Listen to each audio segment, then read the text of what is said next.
Muito boa tarde de novo, amados irmãos, irmãs, amigos, amigas, alunos, alunas, ex-alunos, ex-alunas, os meus familiares queridos, todos vocês. Estamos aqui para continuar nossa caminhada em direção a uma compreensão maior da palavra de Deus. Eu realmente louvo a Deus pela vida de cada um de vocês. Agradeço muito por essa oportunidade da gente usar um espaço para falar de Deus. E esse é o nosso desejo aqui, que essa palavra possa alcançar o maior número de pessoas possíveis.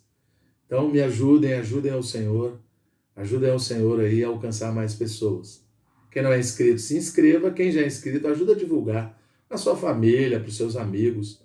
Né? Vamos aí continuar levando o evangelho, não vamos barrar aquilo que Deus quer fazer por meio de nós. Quer fazer essa vida dele fluir para mais pessoas, cada vez mais. Ganhar mais corações, né? E vamos continuar aí com o nosso Fundamentos da Fé Cristã, volume 3, lição 2. A gente agora, nós vamos fazer uma dinâmica um pouco maior, para tentar caminhar mais rapidamente. Nós começamos com o título, depois a gente lê as leituras base, e depois a gente faz a lição, vai falando dos tópicos aqui. Assim a gente caminha rapidinho. A gente fala aquele título maior também, antes de começar a leitura, e o que compõe o título maior. O título dessa lição, o título geral é Deus, parte 2, e o título para compreender o que Deus é o Espírito 7 vezes intensificado. E dentro desse título maior existe a ação do Espírito nesta era final, 7 tochas de fogo que ardem diante do trono, os 7 olhos do Cordeiro, luz para enxergar, nos mover e edificar. E aí a leitura base a gente vai fazer aqui agora. 1 Timóteo 4, de 1 a 4, depois 2 Timóteo 3, de 1 a 5, e aí Apocalipse, alguns capítulos e versículos. Vamos lá. 1 Timóteo 4, de 1 a 4.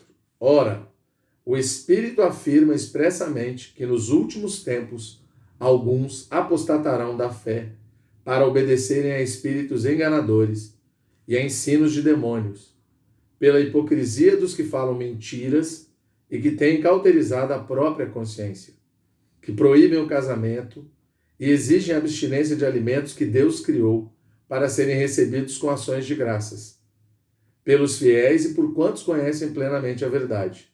Pois tudo o que Deus criou é bom, e recebido com ações de graças, nada é recusável. Estamos falando aqui do Espírito, né, dessa questão de comida sacrificada, ou seja, ok? 2 Timóteo 3, versículos 1 a 5.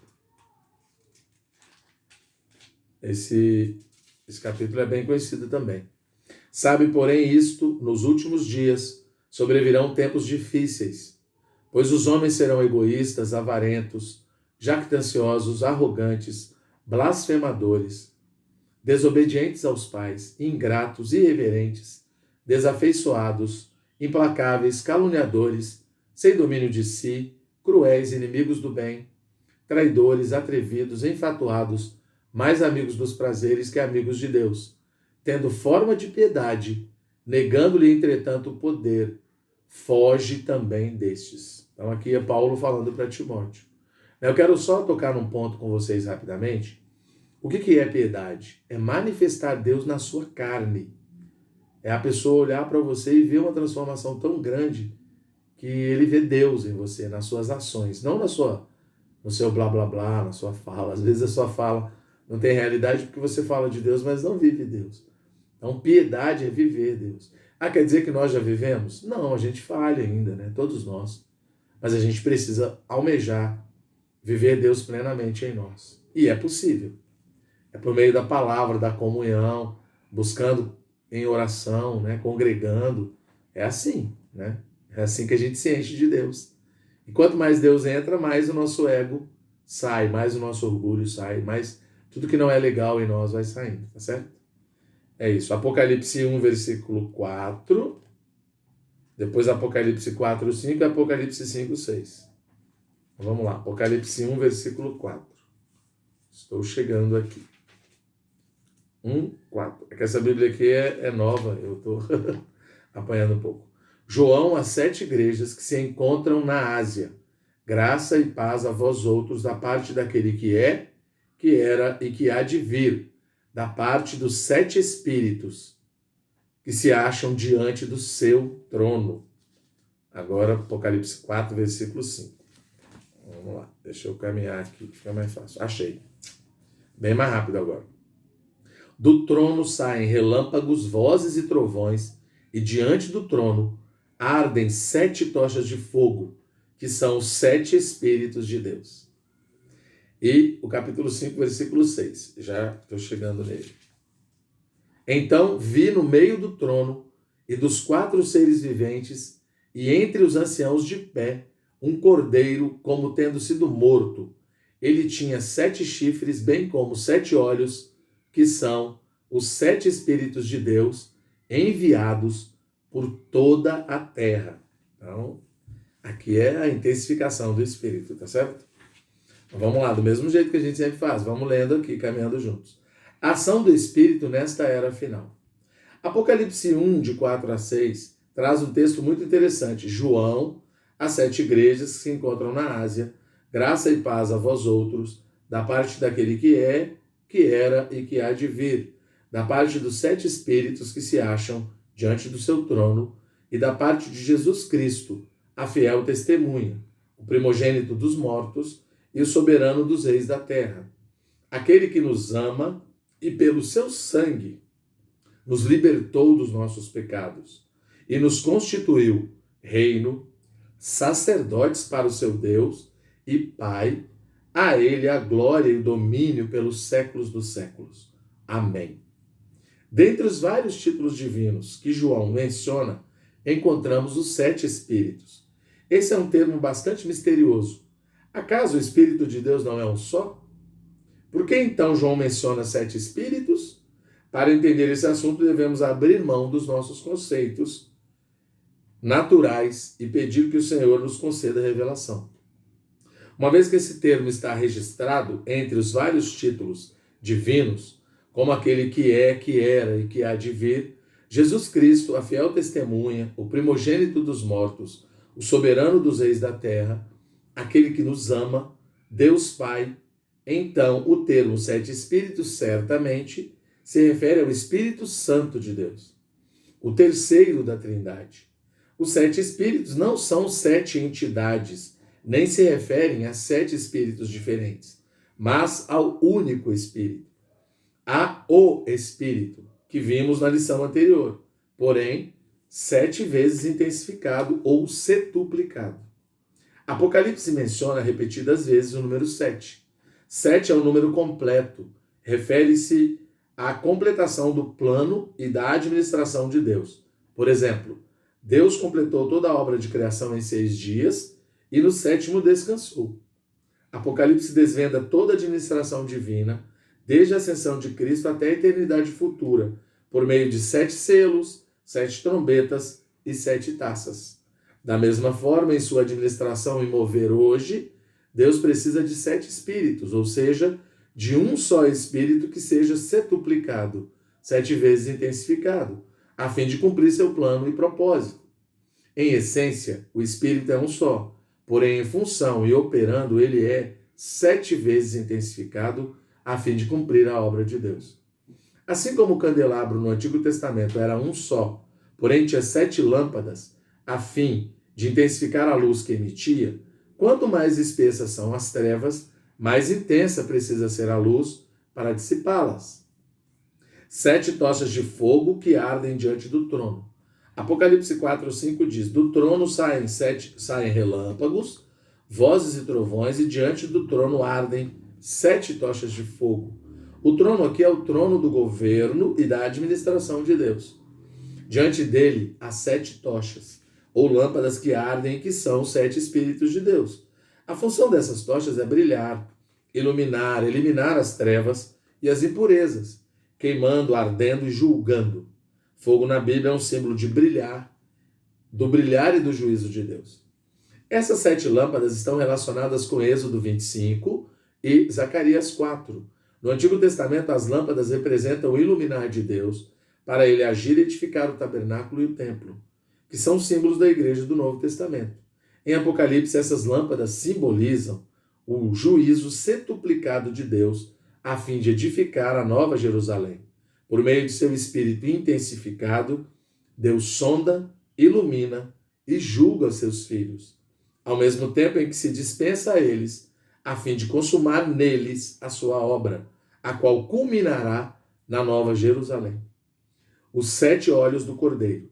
Em Apocalipse 5:6 lemos: Vi no meio do trono e dos 4 seres viventes, e entre os anciãos de pé, um cordeiro como tendo sido morto. Ele tinha 7 chifres, bem como 7 olhos, que são os 7 Espíritos de Deus, enviados por toda a terra. Os 7 Espíritos de Deus são também os 7 olhos do Cordeiro. Os olhos nos ajudam em nosso viver e agir. Caminhamos, trabalhamos e reagimos de acordo com o que vemos. Além disso, com os olhos vigiamos, observamos e sondamos. O espírito intensificado é o meio de Cordeiro olhar, vigiar, observar, sondar, agir e se mover nesta era. Os olhos também transmitem sentimentos e manifestam reações. Quando olhamos nos olhos de uma pessoa, podemos ver se ela está calma, nervosa, se é amorosa e coisas assim. Seus olhos podem transmitir amor ou nos condenar. Do mesmo modo, quando o Senhor olha para nós, com seus olhos que são como chamas de fogo, ele nos ilumina, nos sonda, nos vigia e infunde em nós seus sentimentos e reações. Por meio de seus olhos, ele infunde em nós seu próprio ser. Em Zacarias 3:9 lemos: Eis aqui a pedra que pus diante de Josué. Sobre esta pedra única estão 7 olhos. Eis que eu lavrarei a sua escultura, diz o Senhor dos Exércitos, e tirarei a iniquidade desta terra num só dia. Nesse versículo, os 7 olhos estão sobre uma pedra que simboliza o Senhor Jesus. Em Mateus 21:42, o Senhor se refere a si mesmo como a pedra angular que os construtores rejeitaram sobre si mesmo como a pedra. O Senhor edifica a igreja. Como a pedra, o Senhor edifica a igreja. Mateus 16:18. Portanto, os 7 Espíritos hoje estão relacionados também à edificação da igreja. Nesses tempos difíceis de trevas e degradação, o Espírito intensificado é necessário para que a igreja seja edificada. No viver diário, podemos notar que o Senhor Jesus olha para nós com seus olhos, que são como tochas de fogo.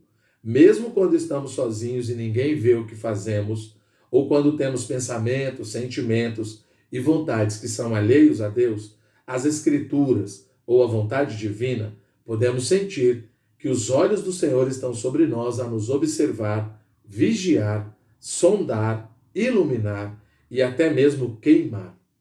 Quando isso ocorre, nos voltamos para o nosso espírito, mesclado com o Espírito de Deus, ele pode eliminar em nós as impurezas e infundir seus elementos divinos e assim nos santificar, conformar e transformar. Luz para enxergar, nos mover e edificar. Sem luz, não enxergamos e não podemos fazer muita coisa. Se quisermos fazer algo, devemos fazê-lo de dia, quando temos luz e podemos enxergar o que fazemos. Desse modo, fazemos as coisas de maneira correta e adequada. Na vida humana e cristã, precisamos da luz intensificada do Espírito, como as lâmpadas do Senhor e como seus olhos. Em Efésios 5, de 8 a 15, Paulo afirma: Outrora éreis trevas, porém agora sois luz no Senhor. Andai como filhos da luz, porque o fruto da luz consiste em toda bondade e justiça e verdade, provando sempre o que é agradável ao Senhor. E não sejais cúmplices nas obras infrutíferas das trevas, antes, porém, reprovai-as, porque o que eles fazem em oculto, o só referir é vergonha. Mas todas as coisas, quando reprovadas pela luz, se tornam manifestas, porque tudo o que manifesta é luz. Pelo que diz: Desperta, ó tu que dormes, levanta-te de entre os mortos, e Cristo te iluminará. Portanto, vede prudentemente como andais, não como nécios, e sim como sábios, remindo o tempo, porque os dias são maus. Vivemos em dias maus e tempos tenebrosos. É disso que Paulo fala para seu jovem cooperador Timóteo no texto a seguir. O Espírito afirma expressamente que nos últimos tempos alguns apostatarão da fé por obedecerem a espíritos enganadores e a ensino de demônios, pela hipocrisia dos que falam mentiras e que têm cauterizado a própria consciência, que proíbem o casamento, exigem abstinência de alimentos que Deus criou para serem recebidos com ações de graças, pelos fiéis e por quantos conhecem plenamente a verdade, pois tudo que Deus criou é bom, e recebido com ações de graças, nada é recusável. Porque pela palavra de Deus e pela oração, tudo é santificado.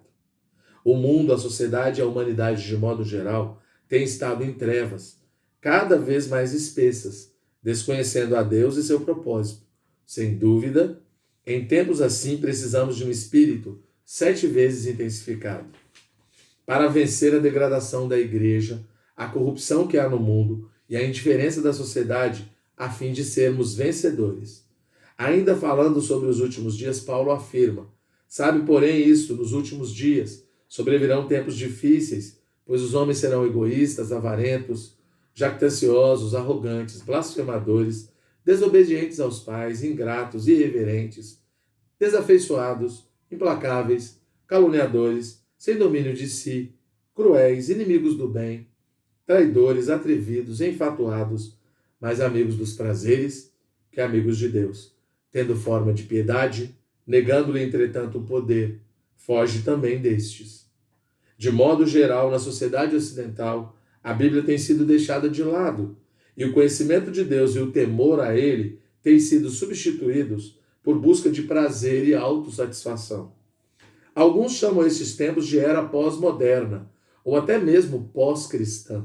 Embora tenhamos sido resgatados desse mundo pela obra redentora do Senhor, ainda assim, até mesmo muitos cristãos têm sido enganados por falsos ensinamentos e ventos de doutrina que os têm confundido e levado a se afastar da autoridade das Escrituras Sagradas. Como filhos de Deus, somos a luz do mundo. Isso está em Mateus 5, de 14 a 16. E Paulo afirma que devemos resplandecer como luzeiros no mundo, no meio de uma geração pervertida e corrupta. Filipenses 2, versículo 15. Para isso, precisamos do Espírito 7 vezes intensificado. Por um lado, ele brilha dentro de nós, iluminando-nos e purificando-nos. Por outro, por meio de nosso testemunho e da palavra que falamos, podemos ser sua expressão e manifestação nesta era. Louvado seja o Senhor. É o que a gente sempre fala aqui. O nosso interesse é que vocês conheçam a pura palavra de Deus. A gente não tem intenção de trazer doutrina nenhuma para vocês que não seja a Bíblia, o nome de Jesus e a verdade que Deus traz na sua palavra. Esse é o objetivo aqui. Que Deus abençoe a todos. Eu espero que vocês tenham entendido e gostado dessa lição também. Amém.